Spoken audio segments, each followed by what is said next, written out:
bisnis itu biasanya akan sustain saat kita ngelihat tuh 1 tahun atau 2 tahun, itu baru kelihatan hasilnya, baru kelihatan kalau kita tuh punya bisnis. Saya dulu mencoba bahkan sampai 1 tahun tuh minus banyak sekali, bahkan ditipu teman juga pernah. Tapi ya jangan pernah takut mencoba.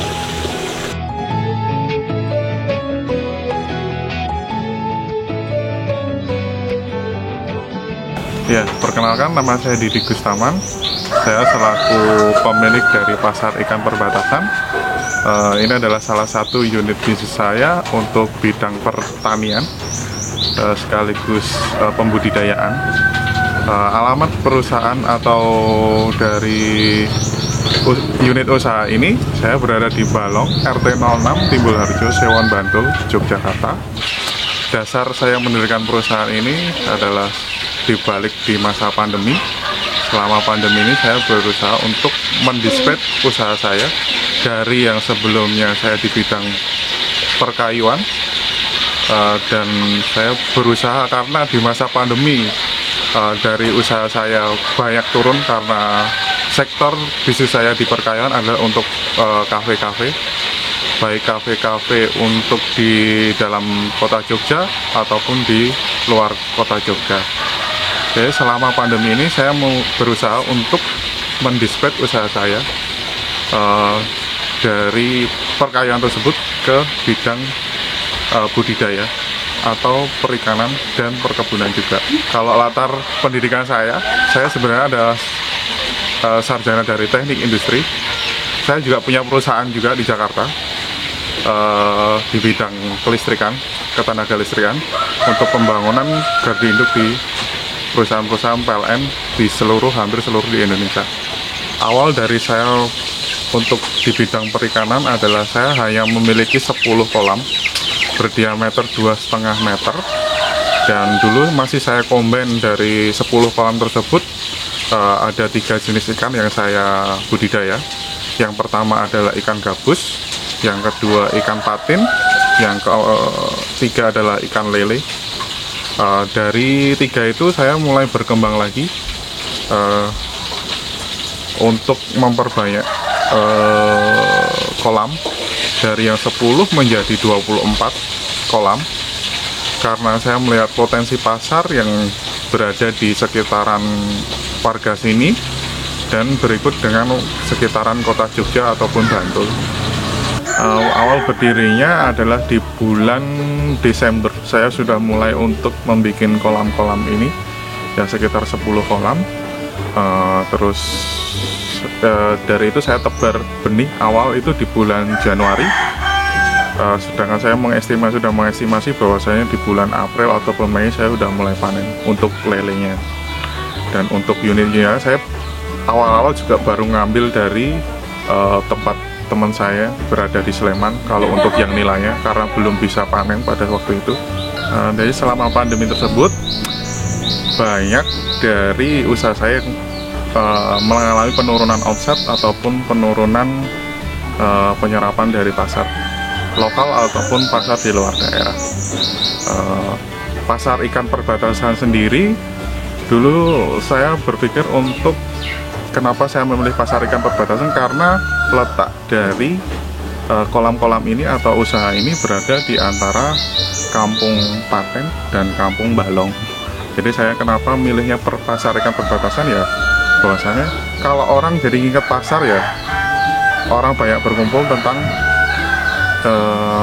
jual beli dan lain sebagainya. Ya ikan ya fokusnya berarti di perikanan. Kenapa saya dulu mulai dari 10 dan akhirnya menambah sampai 24 sendiri, ya pada saat saya udah mulai panen di sekitar bulan Juni, awal-awal puasa tersebut, sedangkan bisnis saya dimulai dari awal Januari, saya melihat potensi yang besar, bahkan sangat kekurangan untuk menyuplai di lingkungan sini itu sangat kurang. Jadi akhirnya saya memutuskan untuk menambah lagi kolamnya karena pertumbuhan usaha yang cukup bagus. Untuk dasar teknis dari budidaya ikan, sebenarnya saya sama sekali tidak memiliki basic untuk pembudidayaan tersebut, karena basic saya orang teknik industri. Saya bahkan awal untuk berusaha ya, perbankan selama 3 tahun.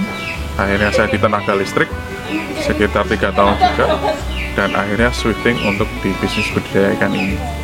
Dulu awalnya ya tetap motivasinya ya dari YouTube. Saya lihat YouTube banyak orang budidaya, bahkan di daerah Jawa Barat tuh banyak orang budidaya ya, mereka bisa berjalan, dan saya ngelihat market itu ya market karena retail, jadi perputaran uang cepat di situ. Kalau saya di basisnya basis teknik dan project, jadi bahwasanya saya ngelihat dulu dari project yang multi years, bahkan sampai berbulan-bulan baru terjadinya untuk mendapatkan omset. Tapi saya ngelihat dasar teknis dari untuk bisnis perikanan ini ya, karena setiap hari dapat uang, gitu aja.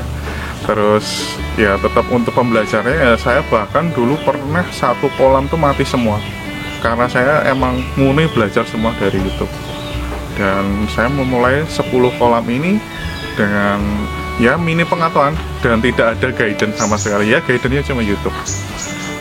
Banyak hal lah untuk dari dulu, dari bulan Januari sampai sekarang di bulan Juli ini ya, banyak belajar dan banyak improvisasi. Dulu yang awal-awal saya ngomongin orang biovlog dan lain sebagainya, saya udah nyoba biovlog juga, tapi akhirnya banyak makan obat-obatan, akhirnya banyak juga karena biovlog karena probiotik tersebut, malah akhirnya banyak yang mati, banyak akhirnya saya balik lagi ke yang tradisional dalam artian ya cuman cukup air dari sumur, saya naikin ke pompa ke kolam-kolam yang saya punya, ya malah bersyukur tidak banyak yang mati, cuma tambahan untuk aerator. Karena itu banyak aerator itu cukup membantu bahwasanya saat kita tebar padat di kolam-kolam. Oke, untuk manajemen perawatan dari kolam-kolam saya ini ya, yang pertama saya untuk pagi ya pasti saya ganti air, saya buka air di setiap pagi karena untuk buang yang amoniak yang berada di dasar kolam. Untuk manajemen pakan saya cuman 2 kali, pagi hari dan malam hari, karena saya pernah coba 3 kali ya malah akhirnya ikannya yang nggak kuat, karena saya nggak sempat untuk bibis. Karena orang ngomong bibis itu kan biasanya dipakai probiotik ataupun M4 itu, tapi saya nggak sempat untuk melakukan itu, karena jadi murni sekarang saya makan cuma 2 kali, pagi dan malam hari, karena bagi saya itu bagi ikan juga nggak timbul. Kalau ada orang biasanya ikan lele itu timbul ke atasnya, itu sekarang udah nggak ngalamin itu karena saya udah manajemen pakan cuma 2 kali, sama pembuangan air di pagi hari. Sama sekarang saya udah mulai improve juga untuk pengairan kericik dalam artinya saya aliri air itu hampir 12 jam. Terus saya pakai manajemen untuk timer untuk switch di bagian pompanya, jadi maupun saya tinggal siang ataupun malam, pompanya otomatis nyala. Jadi manajemen air itu terjaga dengan baik, amoniak yang berada di dasar itu juga bisa keluar pada saat walaupun saya tidur. Dulu waktu awal saya untuk itu saya telat sehari untuk melakukan pengurasan itu, malah akhirnya ikannya pada mati semua. Jadi pada dasarnya itu saya akhirnya mulai sekitar 3 bulan yang lalu melakukan untuk improvisasi tersebut ya, produksi meningkat, terus produktivitas dari pertumbuhan ikannya juga bagus gitu. Nah, untuk pemasaran dari ikan-ikan tersebut ya, yang pertama saya udah dirikan untuk kitchen sendiri, untuk masak sendiri. Yang pertama saya ada toko di depan, mungkin nanti bisa di shoot dari depannya. Terus yang kedua saya pemasaran untuk online. Terus yang ketiga ya lingkungan sekitar sini. Yang keempat ya teman-teman saya yang berada di luar, dan bahkan saya udah collab untuk ke restoran-restoran untuk membuka pasar. Jadi pemasarannya ya kebanyakan malah hampir 80% atau 90% ya dari online. Bahkan kebutuhan di sekitar sini aja kita merasa kurang untuk itu. Untuk masa panen kita bisa panen itu bakal seminggu sekali untuk sekarang, karena saya udah banyak untuk untuk kolam ataupun bibit. Saya hampir setiap minggu masukkan bibit dan setiap minggu juga saya udah panen. Jenis ikannya sekarang ada nila, patin, gabus, lele, baru 4. Ini yang udah kedepannya nanti ada untuk belut juga ada. Untuk pengembangan masih banyak pengembangan. Rencana saya ada sekitar 40-an 5 kolam yang udah jadi dan tinggal dipasang itu sekitar 20 kolam. Jadi nanti ada sekitar 44 kolam. Yang base-nya kita ada di sini yang di Dusun Balong ini kita ada 24 kolam. Macam-macam diameternya ada 2 kolam.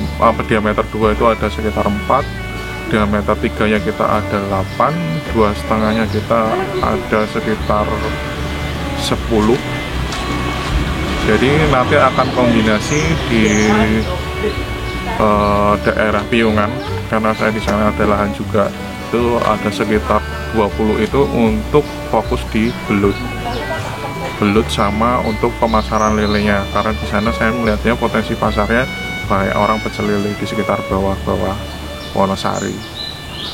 Terus kalau kedepannya juga saya untuk ini kita mau untuk frozen food dari lele juga ada. Jadi untuk lele siap sajinya kita mungkin akan ada, sama di patinnya kita pengembangan untuk patin di fillet juga ada.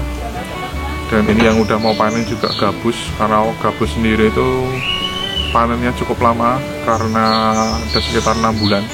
Kalau yang lain itu kayak lele itu cuman 3 bulan lah kita udah bisa panen. 2 bulan, 3 bulan, 60 hari kita udah bisa panen. Panen pertama udah bisa. Untuk selanjutnya biasanya kita pakai sortir. Dan untuk nila kita biasanya 4 bulan, 5 bulan kita juga udah panen. Untuk patin kita 6 bulan.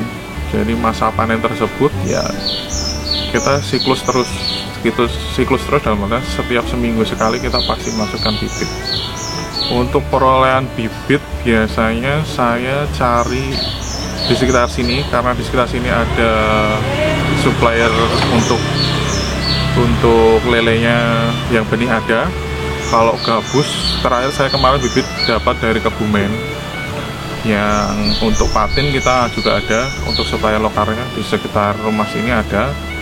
Untuk nila saya ngambilnya di BBI, Balai Benih Indonesia, yang ada di sekitar Sandaan. Biasanya di Google juga ada untuk benih nilanya. Karena saya milih nila di situ ya, saya dulu pernah ngambil di Klaten, tapi akhirnya karena jarak yang jauh banyak yang akhirnya mati juga. Jadi terakhir kemarin saya mutusin untuk ngambil di sekitaran sini dan kebetulan ada. Untuk kendala-kendala yang saya alami dari pertama kali saya budidaya ikan ini adalah dulu waktu awal-awal ya saya banyak yang mati dalam artian ya dari benih saya masukin kolam karena nggak tahu perawatan di awal, ya akhirnya banyak yang mati juga. Karena saya nggak ada kalau orang ngomongin harus didiemin berapa minggu, nggak. Dulu waktunya cuma nafsu tok, dalam artian ya saya masukin kolam, terus ya saya biarin dan saya kasih makan. Nah, tapi ya banyak, awal-awal tuh banyak yang mati, bahkan sampai satu kolam full pernah mati, sekitar 2000 bibit saya pernah. Ya karena minimnya pengetahuan, dan akhirnya saya banyak baca literasi lagi, banyak nonton video yang dari YouTube, dari orang-orang profesional yang ada di YouTube itu juga. Akhirnya saya menemukan dan banyak memodifikasi, dalam artian dari kendala-kendalanya dulu. Bibit saya yang nyarinya cuman kalau yang lele 56, saya akhirnya naik ke 79. Dulu mikirnya cuma profit tok, dalam artian ukuran 46 tuh lebih murah, sekitar selisihnya hampir 2 kali lipat. Cuman akhirnya saya udah praktis hampir 2 bulan ya banyak yang mati. Istilahnya tingkat hidupnya dari benih tersebut tuh kurang dari 80%. Bagi saya tuh ya kurang untuk bisa mencapai productivity. Akhirnya saya syuting untuk mencari bibit yang agak besar.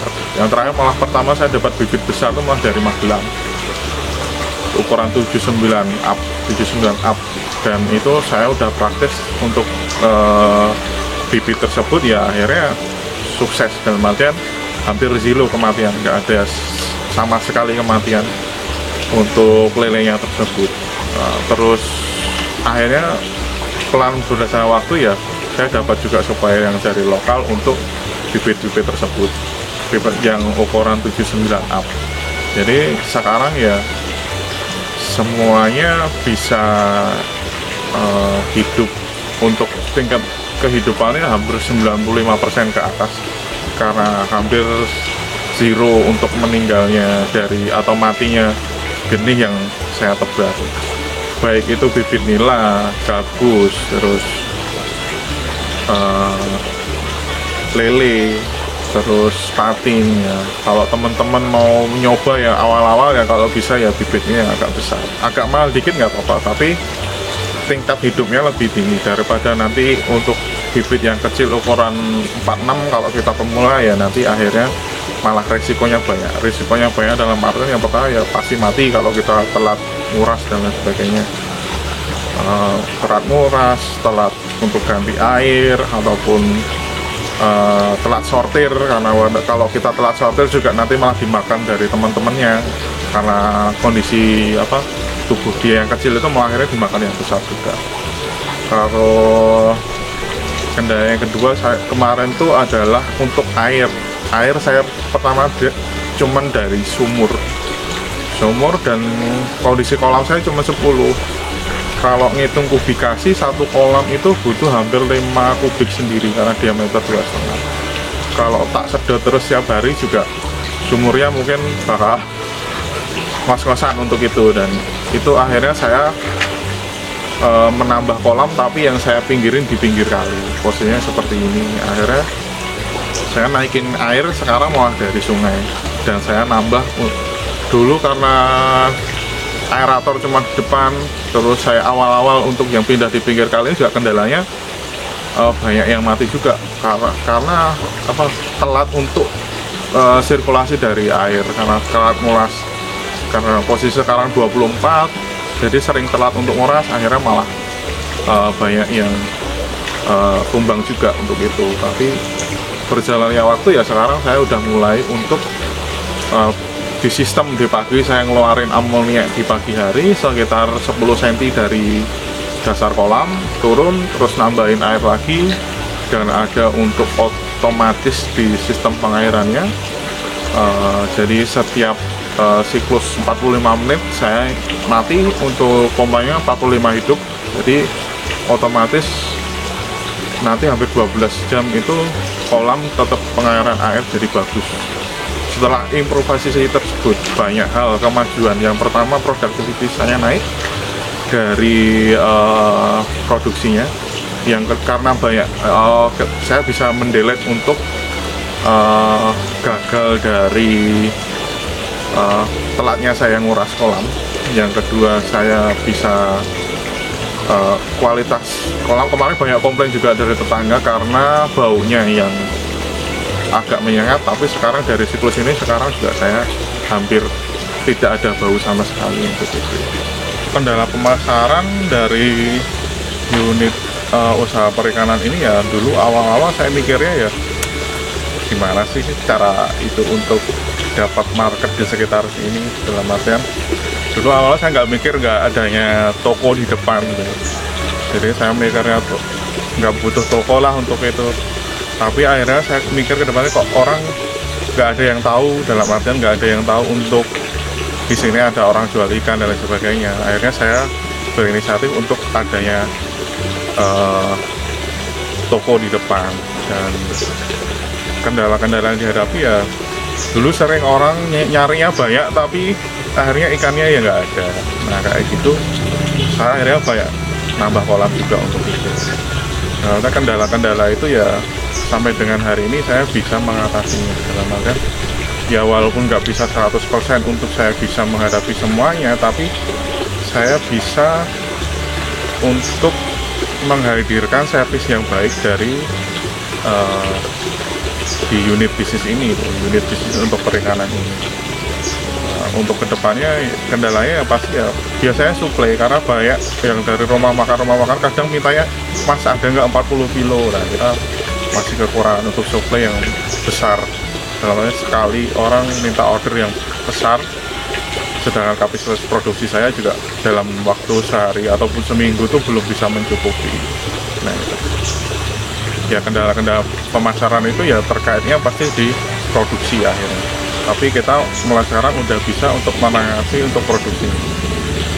Terus pemasaran saya kadang orang mintanya jauh COD-nya sampai ke luar kota, itu juga itu masih kita pikirkan, dan gimana untuk bisa supply ke sana ya kita masih banyak mencoba, dalam arti masih fokus di produksinya dulu.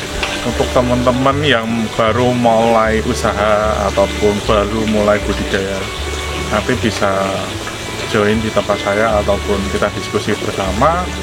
Itu dari untuk proses pembesaran dan lain sebagainya kita bisa diskusi. Untuk nanti tinggal Google aja pasar ikan perbatasan, nah itu nanti langsung aja. Jadi jangan pernah takut mencoba untuk kita berusaha.